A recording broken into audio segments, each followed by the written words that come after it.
Welcome to the Pixel Marketing Show, the podcast for real estate media pros who want to go from random acts of marketing to remarkable results. I'm your host, Pete Stagel, founder of Pixel CRM and creator of the Pixel Marketing Method. And every week, we're diving into the systems, strategies, and real stories that help you attract better clients, retain them longer, and grow a real business. Let's get into it. Welcome back to the show. So on today's episode, I wanted to cover one of the most asked questions I get when I'm talking to some of our users and also some people just in general. How do I do an email newsletter? What do I put in it? And how do I do this consistently so that I can do something each week? We recommend having a weekly newsletter. I used to do a weekly newsletter along with our hot sheet. So we'd actually be sending 2 emails out to our entire list every week to stay top of mind. And the great thing about newsletters is that it's not always about them reading it. It's a lot of it is about them just seeing your name over and over and over and over again in the subject line and in the sender information. But that's not to say that you shouldn't be sending valuable information. And so a lot of people get stuck on this. They send a monthly newsletter now, and it's massive. There's all sorts of stuff in there. There's offers, there's information, there's all these things.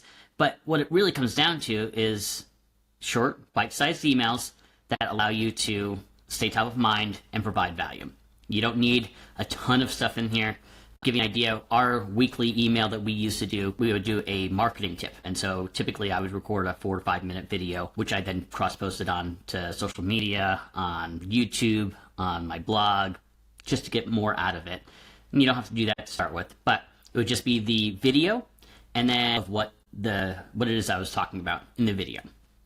And the great thing about this is I did all that before AI. I did that before we had, all these things that allowed you to just, summarize and write out all these emails. And so it wasn't that much work. A lot of times I would send it out the same day. Yeah, I sent my emails out on Monday. Sometimes I'd record it, write the email and send it out because I didn't have it already scheduled and ready to go. But where do you get this marketing tip information from? Some of it is just from your experience. Some of it is from things that you've heard in talking and networking with other realtors. But a lot of times agents don't want to hear about marketing advice from you if you don't know how to sell a house. And so I found that out fairly early on. Is I was telling them how to market stuff, and they're like, yeah, I'll listen to my neighbor or my colleague who actually sells houses rather than you. But so where do you find relevant information that is targeted to agents? Well, what I found is NAR, the National Association of Realtors, puts out a survey every year. And this survey is all to the buyers and sellers of houses across the nation. And they survey them on, what is most important to them, where they found their agent, where they did all sorts of questions. I haven't seen the survey itself. I've seen the results that they come back with. And I've used this survey for years to generate a lot of marketing information, a lot of stats and statistics to be able to share with our realtor clients as to why certain things make sense in their market, in their business, because this is coming from their own industry association. And so, I would share, hey, according to the NAR survey, this, and then I could share what that meant. And to give you an idea, I'll have a link down in the show notes to the 2025 NAR survey, because what it really is it's the 2025 Home Buyers and Sellers Generational Trends Report, which is a really long name and it's hard to find. But with that, it's something like, let me pull this up here. It's 131 pages long. And so it's got some buyer sections and some seller sections and some other things in there. But what's really cool is with AI now, you can take this generational trends report, toss it into ChatGPT and say, give me stats on this, or give me, pull 10 different stats I could use to say why video is something that you should be using now. Tell me just five stats as to what is most popular and most required when listing a property. And that'll give you, a list of photos and floor plan and virtual tour and video and that type of stuff. But it'll give it to you with the stats that actually matter and what makes sense to them. What makes this a generational trends report is that it also groups it all by age range. And so like millennials are a huge part of the buying public now. And while they use different media and use different tools to look for a house than, say, the boomers used to.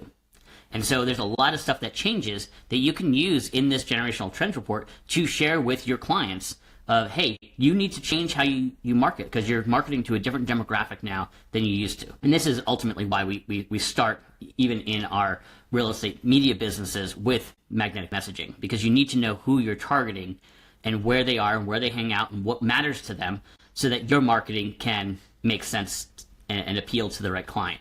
And so you're effectively flipping this on them and doing the same thing, is you're providing them with information and stats and statistics to be able to help them market directly to the clients that they are serving now. And so, everybody wants to go and do, the super flashy video. Well, certain demographics that works really well for, but other demographics it doesn't. And so having the stats to back that up is say, hey, most of your buyers in this, demographic are on Instagram, are on TikTok or what have you. And the way that you can capture their attention is with this type of video. And so you start, using that kind of language with your clients, and you're much more likely to be able to persuade them into, adding certain things onto your packages and utilizing the media to the fullest extent that they could. And that's always been a big part of my business, is educating our clients how to use what we're giving them. And that's what we're doing here with the podcast and the training videos and all the things that we do for Pixel CRM is, having a tool or having a service or having media is one part, but knowing how to use it is even a bigger part of that. And so, using all of the stats and statistics that you can to help you market effectively is very advantageous. So I'm going to run through a couple of things. I tossed it into the generational trends report into ChatGPT, and I just want to run through a couple of the cool things that it'll spit out, because there's just some cool things, stats that you wouldn't have necessarily thought of, but now you've got hard and fast data that you can back up what you're saying in your marketing and what you're saying in those newsletters and what you're saying in all the things that you're putting out there, even in your social media content. So, like, for instance, and all I did is I tossed this into ChatGPT and said, this is the NAR survey that they do each year. Pull out several pieces of information that a real estate photographer could use in their marketing and business. That's all I prompted it, and this is some of the stuff that it spat out, which is just gold. And like I said, they do this survey every year. I think it's March or April that they actually release it. So you're going to be using 2025 up until then, and then when the new one comes out, you can use the new data and see where things have changed. Before I get into that, I actually want to point out something. Years ago, and probably over the last 6 or 8 years, if you look at the generational trends report and you actually start looking at the trends year over year, you'll notice that video used to be way further down on the list of things as to what buyers were actually looking for. They didn't see really as much value in it then. Well, as the years have gone on, the value of video has risen, and the value of virtual tours has actually dropped. And so it's interesting to look at that too, to see, well, what services and products should I be offering my clients based on what is actually going to help them. If you're pushing virtual tours, and I'm a big fan of virtual tours. I think virtual tours are an integral part of the listing media. However, a lot of buyers don't rank it as high now as what they used to. And so if you're trying to push virtual tours, you're not going to want to use this data and say, hey, see, it's up in the top 6. Yeah, but it used to be in the top 3.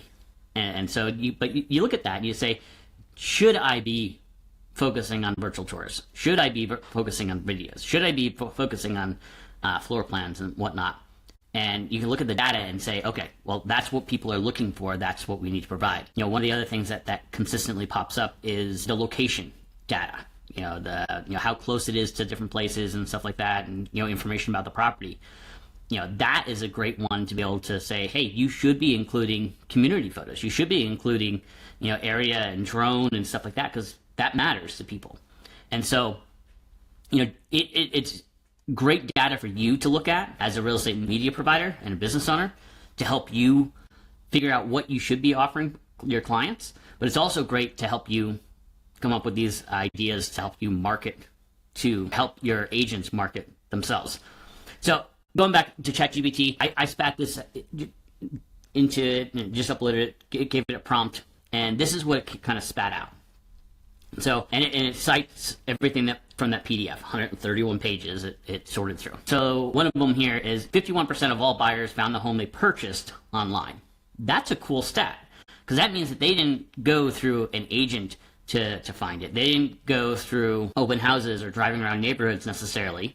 They found the house that they purchased online. So they were looking through, ultimately they had to go through an agent, obviously, but they were looking through online and they found the house, and then they went and looked at it and put an offer on it. And so this is, really cool, because in ChatGPT, it'll actually spit out why this matters for photographers.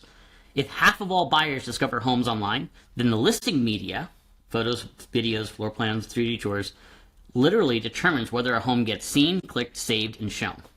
This lets the photographer say, your marketing materials are your first showing, and for most buyers, the only one that matters. If your photos don't stop the scroll, buyers simply move on. And so this stat alone sells professional media. And this is exactly what ChatGPT put out for me in this. I just read that for verbatim. And that's stuff that you can use in your marketing. This is stuff that you can use to help you market to your agents, but also the other stats in here will help them market more effectively as well. Another one is photos are the number one important website feature. So, and it even clicks on gives you the page. So on page 56, it says photos are rated very useful by 83% of buyers and 86% of older millennials, which is a key buying demographic. And so it gives you the marketing angle on that. Buyers view a median of only 7 homes. And so that means that people are actually going to look at houses a lot less now than they used to. And so if they're only going to look at 7 houses, then most of their home search is done online and done in other methods. And so you need to have good media that stands out so that you get on that list of 7 that they're ultimately going to go look at. And hopefully that one that will be the one that they're looking for. And so, from a marketing angle there, it's like your listing needs to be in the top 7 worth showing. Another one, let's see, 55% of buyers say the hardest part of the entire process is finding the right home. And so that's the number one challenge across all age groups. And so you can use that to go back to, it makes sense to have professional photos and all the media that goes around it. It goes into, what kind of houses are here. Let's see, buyers care deeply about neighborhood quality and proximity to lifestyle amenities. This is page 39. Top neighborhood decision factors include 59% of the quality of the neighborhood, 45% convenience to friends and family, 34% convenience to job, et cetera, et cetera. So it's giving you these stats that you can then use in your marketing, including your newsletters and whatnot. And so this data supports drone photos, lifestyle video clips, neighborhood amenities, parks, local shops, schools, etc. And so it ultimately is what you're saying is that buyers don't just buy a home, they buy a lifestyle. And you can say that you help market both. And so this is the data that backs a lot of what people have been trying to market themselves as anyway. If you look in the groups and you look at what other people are doing, a lot of people are inherently doing a lot of this type of marketing, but this is where you get the stats to back it, and where you can throw it directly to their own association, putting out these numbers that make sense to do this. And so when you use these stats and whatnot from their own association, they are much more likely to trust it. They're much more likely to say, oh, well, you're staying top of mind with the information from my own association that I didn't even look at. And so it makes you stand out as a true marketing partner rather than just another vendor. And so there's just so much value in this. I've used this, the generational trends report, for years to justify a lot of the marketing that I do. And I just want to drop that as a really cool way to at least get the numbers behind it. So hope that helps, and we'll see you in the next episode. I'm going to wrap it up there, and just click on the link that in the show notes for the generational trends report. Toss it into ChatGPT and start pulling some data out of it. and just seeing what you can use in your newsletters and your social media posts and your marketing that you're doing. You can even use some of this stuff in your office presentations. So, hope that helped. See you next time. Thanks for listening to the Pixel Marketing Show. If you're ready to go from random acts of marketing to remarkable results, grab your free copy of the Pixel Marketing Method at pixelmarketingmethodbook.com. If this episode helped you, share it with another real estate media business owner. Make sure to follow the show so you never miss an episode. Until next time.